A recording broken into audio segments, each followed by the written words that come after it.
د ورځې دینداري کوه د شپې د الله ځان ته ودرئ. دا ډېره اهمه خبره یاده کړه.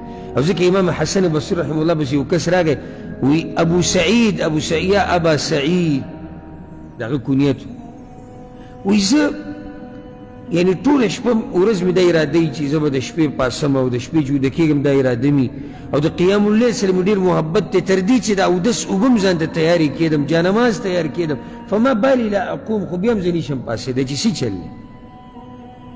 هغه ورته وی د ورځې ګناهونه مه کوه چې د شپې دې ځان ته ودرېږي. د ورځې ګناهونه مه کوه چې د شپې دې ځان ته ودرېږي. هغه رب ځان ته د شپې هغه څوک نه ودرېږي چې د ورځې د هغه نافرماني کوي. نو څومره چې ستا د ورځې ګناهونه وي دومره ته د شپې به کمزوری په تهجدو کې. ځکه چې څنګه د ورځې ته د هغه نافرماني نه کوې د شپې د هغه ته ځان ته ودرېږي نو ټول اولنۍ خبره چې ستا نیت رښتینی او په ښه اراده دي رب العالمین توفیق درکوي.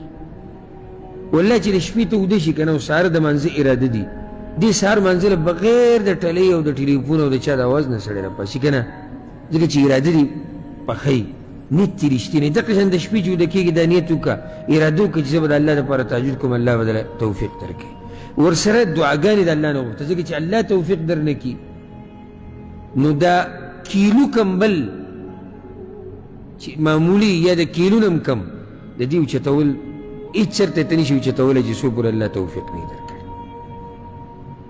ټوله خبره د توفیق ته لکه څنګه چې مشهوره ده والله لولا الله ما اهتدینا ولا تصدقنا ولا صلینا.